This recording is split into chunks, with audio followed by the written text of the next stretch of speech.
Hello everyone and welcome back to Sundays in the Garden. And a big warm welcome to all of my new subscribers who've joined over the last few weeks as I begin to share my Gardener's year. If you're new, my name is Sarah and this year I am sharing every single day of 2025 in my cottage garden and kitchen garden. My hope is that by sharing what I'm doing, it will be useful to all of you to see what someone is doing in their garden every single day of the year. It's also keeping me on track so that hopefully I will continue to do all the jobs that I need to do to get the garden ready for a really successful growing season in 2025. If you think that would be useful to you, then I would love for you to follow along so we can tackle the 2025 growing season together. It's another really cold start to the day here and another busy family Sunday, so I'm going to just spend about 15 minutes pruning a tree over near the house. I think it does need some professional pruning at some point because it has reached a really great heights in the last 10 years since we've moved in, and in the strong winds it really sways a long way from side to side. But for today, I'm just going to prune the underneath section above the shed and to clear the view so we can see all the beautiful blossom on the tree in the centre of our garden.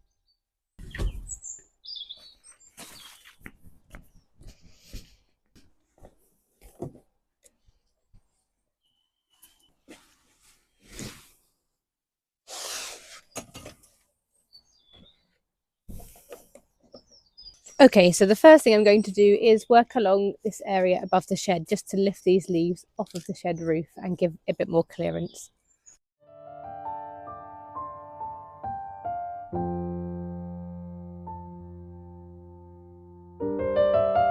This task was long overdue, and much like those that enjoy clearing space around their home at this time of year, I find cutting back and clearing space in the garden is a wonderful way to make space for all of the new life that is to come. The tree in the centre of our garden is filled with the most beautiful blossom in early spring. By clearing this space, the whole family can enjoy this beautiful spring view every time we sit down at our dining table. Another job for January complete.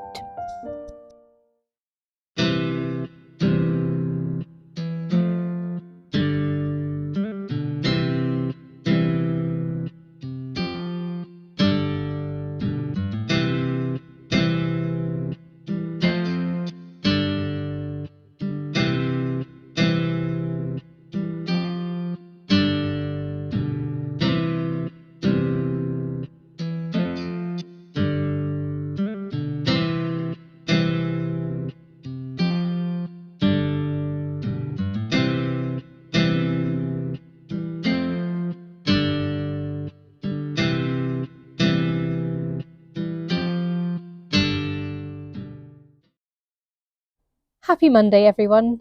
You join me now by the pond because for my 15 minutes today, I'm going to begin clearing some of the area around the pond to get it ready for the new season. Things like making sure the lavender is cut back as much as it needs to be. These are really woody and I'm replacing them this year with some cuttings I've taken.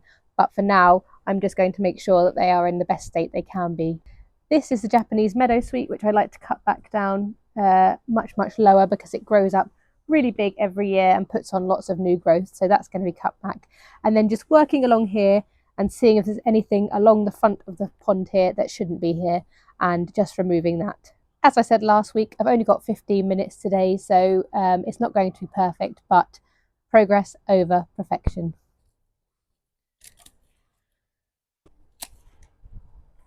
We've had a really lovely home ed morning.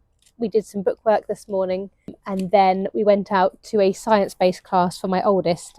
So he was doing some science-based things today. And with my youngest, we went to a cafe that was nearby and did some letter learning and some basic maths. And it was really lovely. We're home for lunch now, so I'm getting my 15 minutes in today. And then we will be off out to a museum this afternoon where we are looking at some local history. So I'm taking this really quite far back, which can look a bit brutal, but I do this every year and it regrows to this height, which is the kind of height that I'm looking for this plant in this area. And then the other meadowsweet is at the back over there. And similarly, I cut that one right down and then it comes right back up really, really beautifully every year. Let me know in the comments what you do with your short snippets of time, whether it's 15 minutes during the week or whether it's an hour at the weekend. What do you fill your January days with?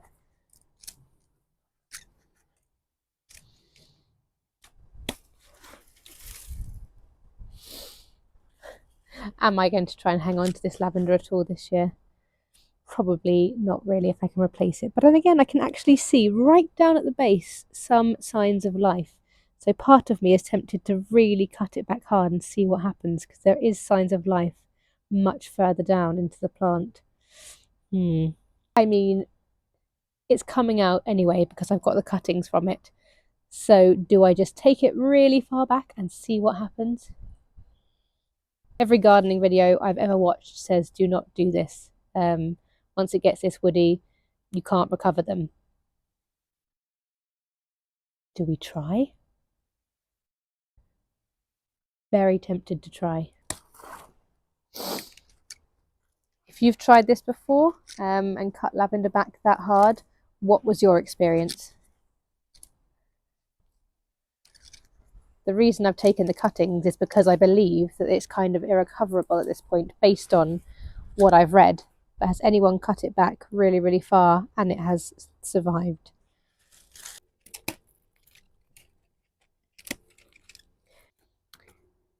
A reason to be mindful when you're cutting things back. Look. Bless them. Look at them. There's 4 ladybirds nestled down there, so we're going to leave those alone and make sure we don't cut too near to where they're hiding. So cute. So, so cute. I'll leave you guys alone. Give you some cover up above still. 4 ladybirds. Are they a family? Don't think I've ever seen 4 ladybirds quite so close together. So cute.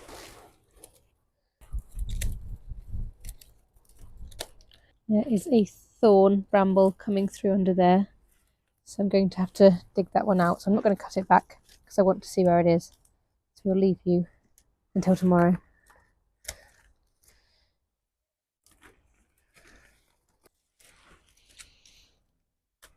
This lavender is really special to us because it was used in our wedding confetti.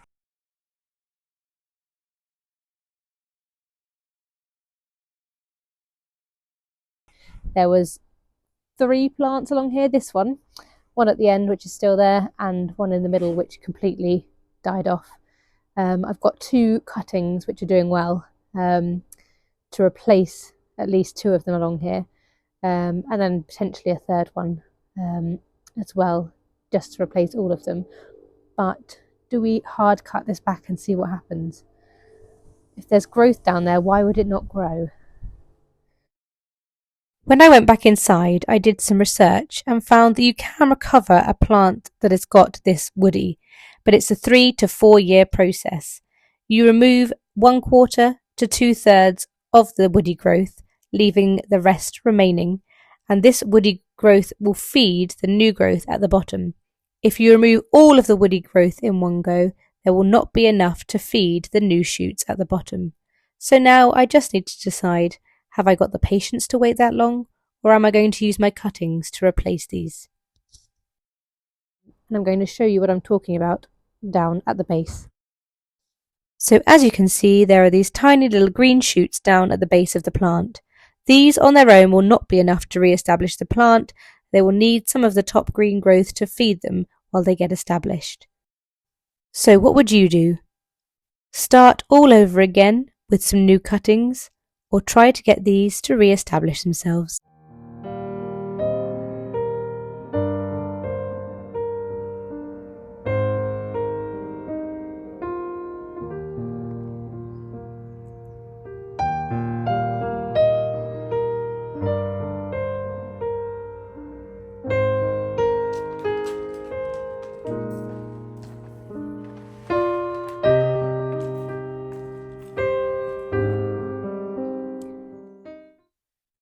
Hello everyone and happy Tuesday. You find me here today back down by the pond as I'm going to tackle another task today that needs to be completed before the end of January. So yesterday I was beginning cutting back some shrubs, and today I'm going to be tackling some weeds. Now is a really good time to be digging up those weeds because we can see where they are, and in theory they haven't started growing quite as vigorously as they will do in a few months' time. So I'm going to work along the front section here for my 15 minutes today and see how many weeds I can get rid of.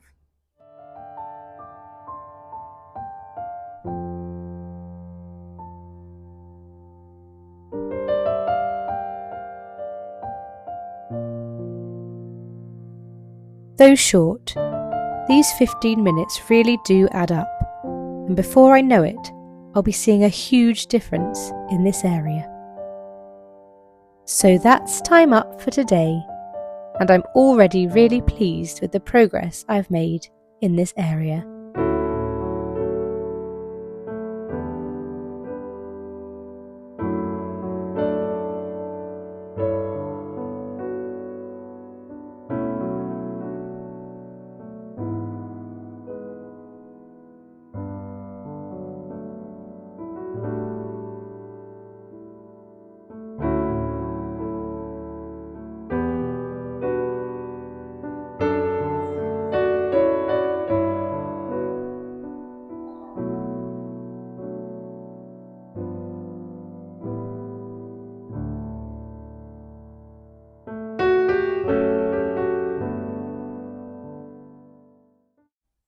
Okay guys, it's the moment of truth for the broad beans.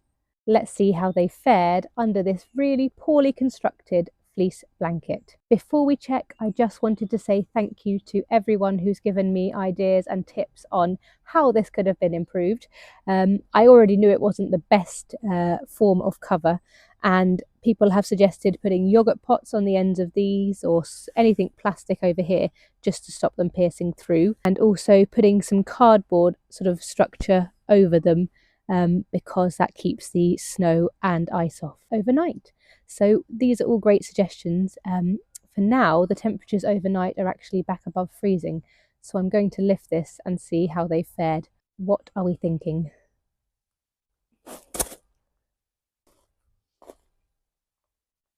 I mean, I can see green underneath here, so that's at least something. Doesn't look completely black. Hi guys, you're alive! I think this just goes to show what I was saying in my video about broad beans last year. I'll link that in the description at the bottom. But they really are such hardy plants. We had temperatures down to -8 last year and they just flourished. We had a few blackened leaves, which I haven't got on these at the moment. And that was it, and they survived. And these guys, considering what they've been through, -6, -7 in the garden, they look absolutely brilliant. Can't believe these guys look as healthy as they do. They look a bit squashed. There's a few little leaves that have been munched, but generally speaking, they're looking pretty good. So let's leave them and see how they do now that the temperatures have warmed up. And if I need to cover them again, I'm going to have to think of a better strategy.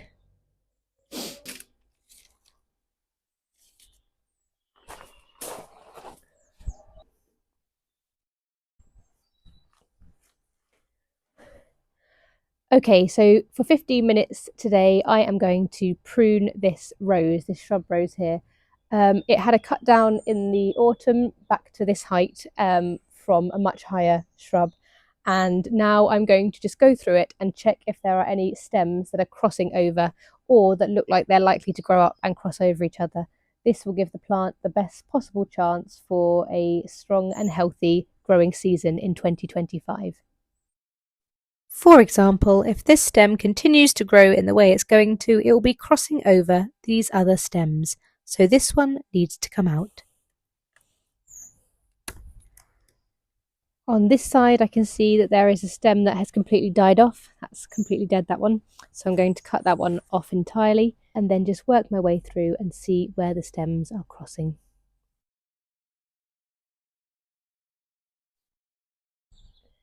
There's another dead stem at the back, but let me show you who's having a little sleep in there. Look who's having a little rest in that stem. So we'll leave that one until they've woken up.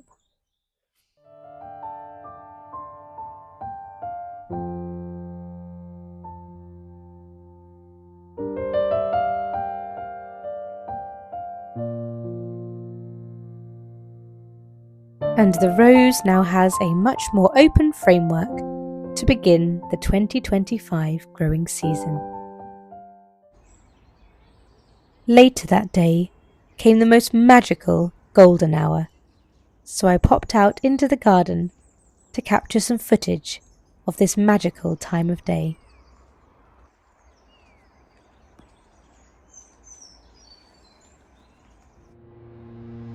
Thursday the 16th of February was not a day we spent in the garden. Instead, we had the most wonderful family day out, visiting Oxford. We dropped into the Oxford Museum of Natural History, as well as visiting the brilliant Pitts Rivers Museum next door, which is a whole treasure trove of wonders. The curator at the Pitts Rivers Museum gave our boys a private tour of several of the exhibits, and it was just wonderful to see their eyes light up with a love for learning.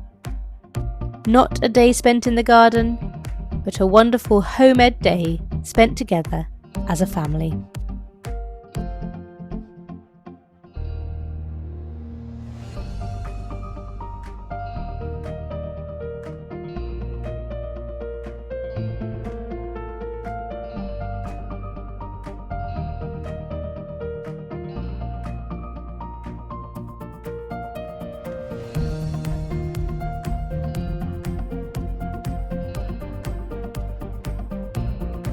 Oxford is a vibrant historic city, and we had the most brilliant day exploring these fantastic old buildings, including this beautiful historic church, which we climbed all the way to the top of to take in the views of the city.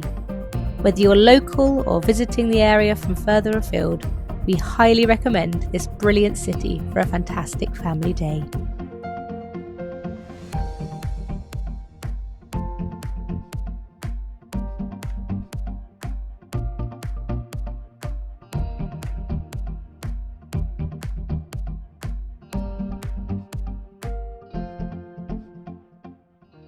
Hello everyone and happy Friday. Today you find me in my garage because I'm going to spend a few minutes this evening sanding back this bench so I can prepare it for painting. I hope everyone's had a great week. We've had a lovely week, but it's been very busy, so I feel like I've had a lot less time in the garden this week than I would have liked. As you would have seen yesterday, we had a brilliant day out in Oxford for our home ed visit.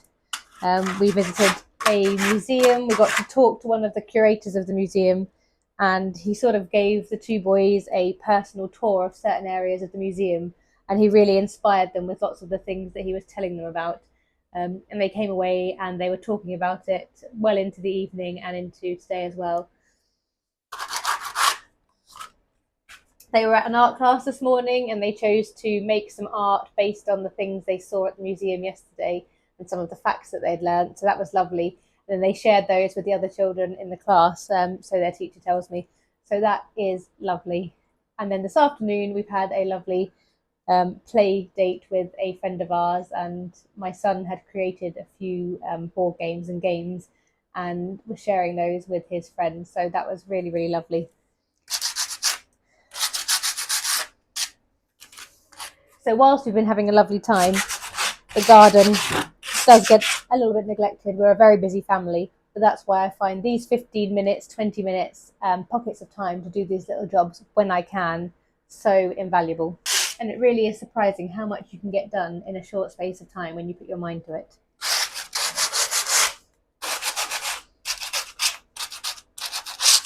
It's so long overdue, some TLC, this poor bench.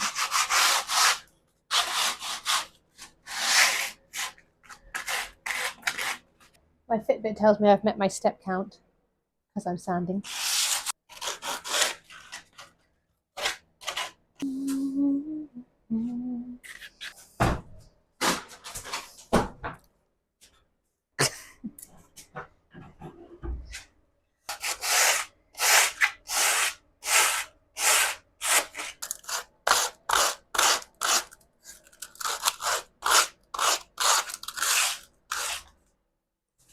Okay, so the whole thing has had a light first sand, so I'm going to leave it now for another week just to let it have some time to dry out further, and then I'll give it a second sand and give it a couple of coats of paint. Another good job achieved for a Friday evening. And now I'm going to get myself a nice Friday evening drink.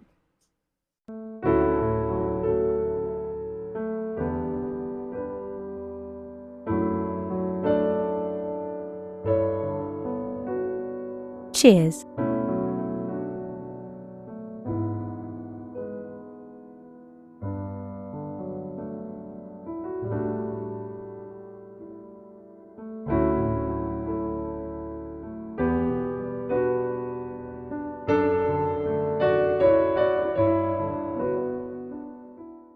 Hi guys, and happy Saturday. I've just had a really exciting delivery because I think this is what I'm going to be growing my really large carrots in this year. Let's have a look. A bit of a backstory before I open this out. In a previous video I had said that I was hoping to source an old oil drum, and there are a few on Facebook marketplaces local to me. But then the prospect of having oil still in the drum, it would need a really good clean, and I was concerned that some of the motor oil would leach into the soil and therefore the carrots that I was growing. So instead I've sourced this, which says it held fruit juice for transport. I'm going to have a good look inside, see what it smells like, and then still give it a really good clean, but fruit juice is better than motor oil, I think.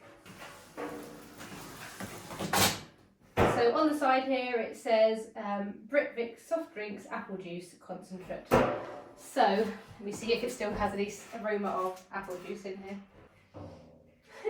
It still smells slightly of apple juice, so that's really comforting. And fingers crossed I should be able to grow some really brilliant carrots in here. How big will they get?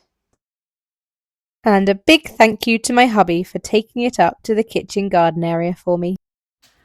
Okay, so that's now outside. Thank you to Julian. And for those who haven't followed my earlier videos, these are what I'm going to plant in there. They're from She Grows Veg, and they are called Manpukuji carrots, and they are from Japan, and they can grow up to 1.5 meters in length. Now that barrel is not 1.5 meters, so that is just over a meter. But we'll see how they get on, and I'll let you know later in the year, so follow along if you'd like to see how I get on with these carrots. Now, so far in January, I have filmed every single day in the garden, and I'm going to film a little bit now as well. But I'd also like a bit of private time to get on with some gardening without the thought of filming. So what I'm going to do is go outside and show you the area by the pond as it stands today on Saturday, the 18th of January. And then I'm going to give myself 1 hour to spend some time clearing and cutting back. And then I will show you what I've done once I've finished. So here is how the pond area is looking today, and there is lots of cutting back, lots of weeding and lots of clearing to do, and I won't manage to do it all today, but I'm just going to give myself 1 hour to see how much I can get done. Ta-da! Okay, this might not look like a grand transformation, but I can assure you a lot has happened in the last hour. First of all, I've completed digging this area over down to around a foot to remove any of those stubborn weeds. I'm going to move my forget-me-nots and plant my lavender cuttings in here. Next, I spent some time cutting back this very large meadowsweet. I may give it another once-over in the next few weeks, but that's looking a lot better. Then in the area behind there, I have got rid of a lot of perennial weeds. There are also some brambles that need digging out fully, so I've left those so I can see where they are to dig out over the next few days. And finally, I've cut back the second lavender. Is it perfect? No. But progress over perfection. And now let's recap those jobs for the week. Number 1, prune trees and shrubs. Number 2, cut back perennials to promote new growth. Number 3, clear weeds whilst they are still small. Number 4, prune shrub and climbing roses. And number 5, prep and treat garden furniture undercover. Thank you all so much for watching. If you've enjoyed the video today, please don't forget to like and subscribe, and I'll see you all again next time for a Gardener's Year, Week 4.